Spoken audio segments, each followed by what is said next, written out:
Hello students, आज हम discuss करेंगे कंसाइनमेंट्स अकाउंट में किस तरह से लॉसेस को ट्रीट किया जाता है अकाउंट्स में। तो किस प्रकार के लॉसेस होते हैं? दो तरह के लॉसेस होते हैं गुड्स के। एक होता है नॉर्मल लॉस और दूसरा कौन सा है? Abnormal loss. नॉर्मल लॉस क्या है? नॉर्मल लॉस है जो कि due to the natural characteristics होता है, ड्यू टू द जो गुड्स की अपनी करेक्टरिस्टिक्स हैं, जो गुड्स के अपने गुण हैं, उनके कारण से उन गुड्स का नुकसान हो जाता है। जैसे कि पानी है, वो आपको पता है इवेपोरेट होकर उड़ता है, ठीक है, भाप बनकर उड़ जाता है। तो क्या आप उसे रोक सकते हैं? क्योंकि उसका जो गुण है अपना इटसेल्फ, जो अपनी क्वालिटी है कि वो इवेपोरेट होगा ही होगा।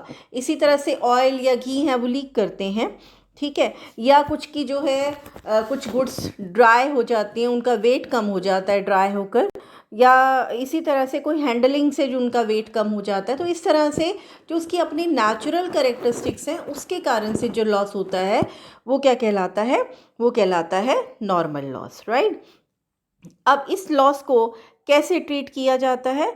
इस लॉस को अवॉइड नहीं किया जा सकता है। ये करेक्टरिस्टिक्स क्योंकि उस गुड की अपनी करेक्टरिस्टिक्स है, तो ये लॉस होगा ही होगा है। इसको हम जो है अवॉइड नहीं कर सकते, और ना ही इसको जो कंसाइनमेंट अकाउंट है उसमें कैलकुलेशन की जाती है नॉर्मल लॉस की, और ना ही इसकी एंट्री की जाती है। तो नॉर्मल लॉस कोई अकाउंट नहीं बनता है कंसाइनमेंट अकाउंट में, और इसके लिए इसका प्राइस कैलकुलेशन भी नहीं किया जाता है।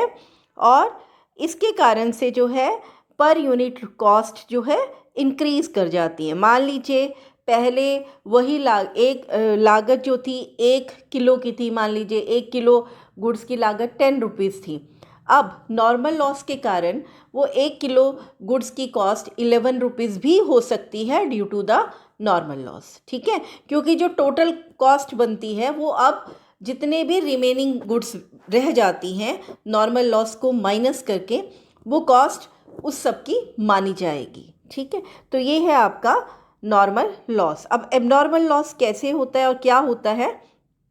एबनॉर्मल लॉस जो कि दूसरे के कारण होता है, जो कि थर्ड पार्टी के कारण हो जाता है, जिसके कारण जो है मतलब मान लीजिए दूसरा तीसरी पार्टी है, उसके कारण से गुड्स का नुकसान हो रहा है। मान लीजिए कोई एक्सीडेंट हो जाता है तो गुड्स ख़राब हो गई, कोई पिलफरेज हो गया, या फिर कोई थेफ्ट हो गया, या किसी भी तरह से कोई फायर हो गया, मतलब आग लग गई, कहीं चोरी हो गई, ठीक है। तो ऐसे में जो नुकसान माना जाता है वो कौन सा होता है? आपका एबनॉर्मल लॉस होता है। इस लॉस को अवॉइड नहीं कर सकते। अब आपको क्या पता चलेगा कि कब चोरी हो जाएगी? क्या आप प्रिडिक्ट कर सकते हैं? नहीं कर सकते ना थेफ्ट के लिए। तो इसको अवॉइड जो है नहीं किया जा सकता। अब जब एबनॉर्मल लॉस हो जाता है तो उसका कैलकुलेशन भी किया जाता है, और उसके लिए जर्नल एंट्रीज भी की जाती हैं, और एबनॉर्मल लॉस को कंसाइनमेंट अकाउंट्स में शो भी किया जाता है। नेक्स्ट जो है अब हमारा कि कैसे हम नॉर्मल लॉस को कैलकुलेट कर सकते हैं।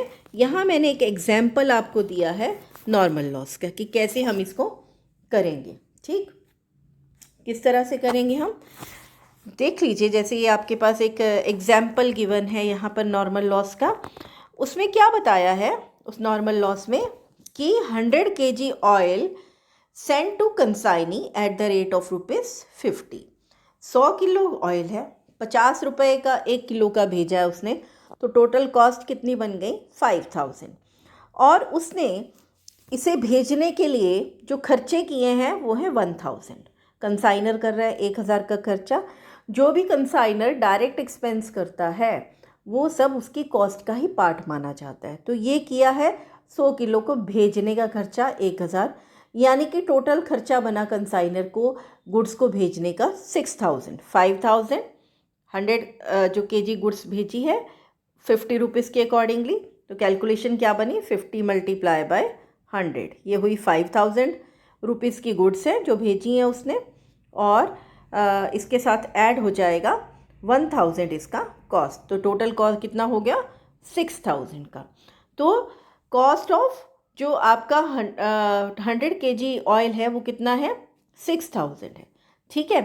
अब क्या करेंगे हम? हमारा जो है कंसाइनर ने 100 kg ऑयल को सेंड किया है, बट रास्ते में 10 kg का लॉस हो गया। ठीक है, क्यों हुआ? क्योंकि लीकेज हो गई, ये भी लिखा है। तो लीकेज कैसा लॉस है? नॉर्मल लॉस है। तो जो लीकेज हुई, अब जब कंसाइनी को मिलेंगी गुड्स, वो कितनी होंगी? देखिए 100 kg चला था, रास्ते में 10 kg का लॉस हो गया, तो बाकी कितनी रह गई? 90। तो कंसाइनी को कितनी रिसीव होंगी?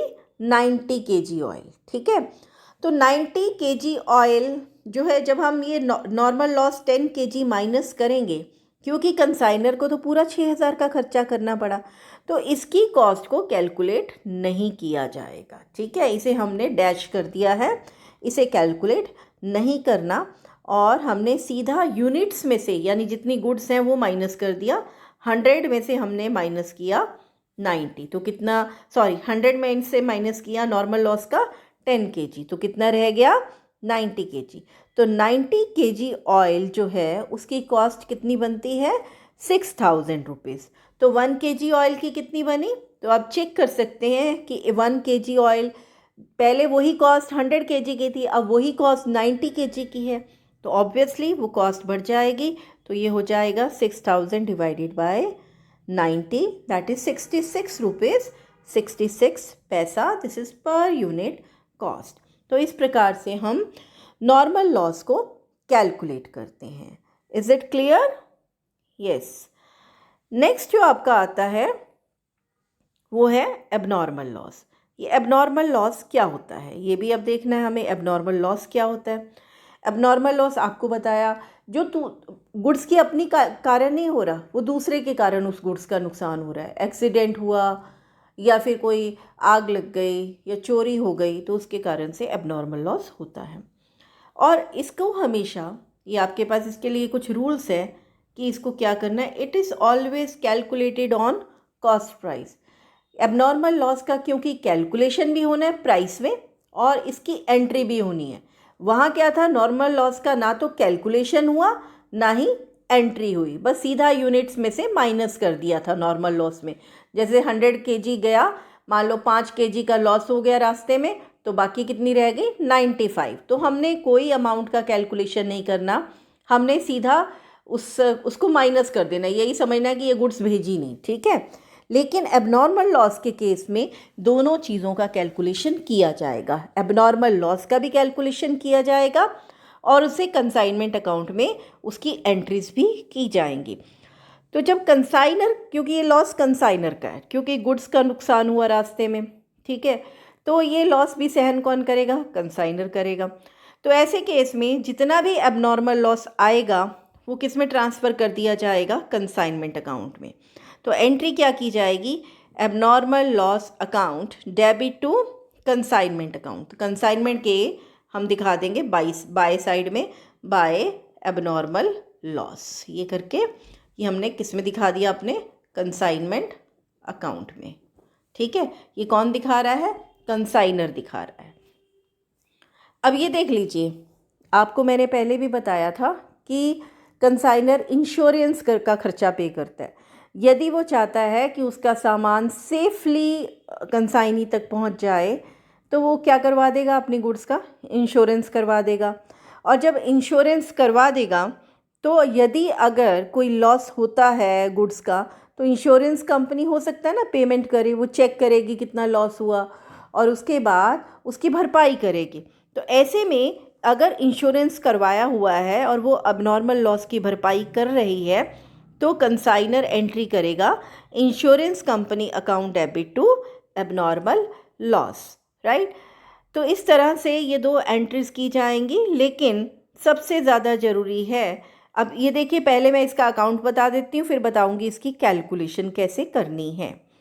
और अगर कोई लॉस कवर नहीं किया जाता इंश्योरेंस कंपनी द्वारा, तो बाकी लॉस कहाँ चला जाएगा? वो प्रॉफिट एंड लॉस में ट्रांसफ़र कर दिया जाएगा। तो एक कंसाइनर एक एबनॉर्मल लॉस क्रिएट करेगा, और एबनॉर्मल लॉस में डेबिट साइड में दिखाएगा टू कंसाइनमेंट। मान लीजिए 10,000 का लॉस हुआ, तो एंट्री हुई abnormal loss account debit to consignment. अब जिसमें से इंश्योरेंस कंपनी मान लीजिए 7,000 की भरपाई कर रही है, तो यहाँ आ जाएगा बाय इंश्योरेंस कंपनी 7,000, लेकिन अब कितना कवर नहीं हुआ, 10,000 में से 7,000 तो आपको मिल गया इंश्योरेंस कंपनी से, तो बाकी रह जाता है 3,000. 3,000 will be transfer to profit and loss account and that is the balancing figure here. And इसको क्या लिखेंगे, by profit and loss account 3,000 rupees. ठीक है, तो इस प्रकार से हमारा एबनॉर्मल लॉस का खाता तैयार हो जाएगा. अब रही बात इसकी कैलकुलेशन की कि कैसे कैलकुलेशन की जाती है. ये उसी तरह की कैलकुलेशन है जैसे हम किसकी करते थे, हम अनसोल्ड स्टॉक की करते थे. सेम उसी ढंग से हमने कैलकुलेशन करनी है, लेकिन इसके नियम थोड़े से अलग हैं. नंबर 1 क्या रूल है कि इसको हमेशा कॉस्ट प्राइस पे कैलकुलेट करना है. जो भी कॉस्ट, चाहे इनवॉइस प्राइस दिया है क्वेश्चन में या मार्केट प्राइस दिया है, हमने हमेशा इसे कॉस्ट प्राइस पे कैलकुलेट करना है. सबसे पहले हम एबनॉर्मल लॉस की कॉस्ट निकालेंगे, ठीक है, और ऐड कर देंगे उसमें प्रोपोर्शनेट कंसाइनर के डायरेक्ट एक्सपेंसेस. जैसे अनसोल्ड स्टॉक में प्रोपोर्शनेट एक्सपेंसेस ऐड किए थे कंसाइनर के, ऐसे ही कंसाइनर के प्रोपोर्शनेट एक्सपेंसेस ऐड कर दिए जाएंगे. ये वो केस है जब कंसाइनर का खर्चा लिया जा रहा है और जब ये जो लॉस है ये ट्रांजिट में हुआ है, यानी कि कंसाइनर से कंसाइनी की ओर जाते हुए रास्ते में हुआ है, तो हम सिर्फ कंसाइनर का खर्चा इसके अंदर ऐड करेंगे. ठीक है, तो इस प्रकार से इसका हम टोटल कर लेंगे. सबसे पहले एबनॉर्मल लॉस की कॉस्ट का और फिर उसके अंदर कंसाइनर के प्रोपोर्शनेट एक्सपेंसेस को ऐड कर दिया जाएगा और हमारा जो है कैलकुलेशन बन जाएगा अबाउट द एबनॉर्मल लॉस, जो कि हम कंसाइनमेंट अकाउंट में ट्रांसफ़र कर देंगे. Abnormal loss account debit to consignment करके. और अगर इंश्योरेंस क्लेम करवाया हुआ है तब वो इंश्योरेंस कंपनी पूरा कर सकती है. हो सकता है कि अगर इंश्योरेंस कंपनी यहाँ पर क्लेम पूरा ना करती, ठीक है, वो कुछ देती ना, तो ऐसे केस में पूरा का पूरा लॉस किस में ट्रांसफ़र हो जाता, प्रॉफिट एंड लॉस में. यदि इंश्योरेंस कंपनी 5,000 पूरा कर रही है, उसकी भरपाई कर रही है, तो लॉस कितना रह गया, 10 में से 5 चला जाएगा, तो यहाँ कितना हो जाएगा प्रॉफिट एंड लॉस में, दैट इज़ 5,000. तो इस प्रकार से डिपेंड करता है कि इंश्योरेंस कंपनी कितना लॉस कवर कर रही है और उसी के बेस पर हम उसको एबनॉर्मल लॉस में ट्रांसफ़र कर देंगे. तो ये था आपका एबनॉर्मल लॉस की कैलकुलेशन.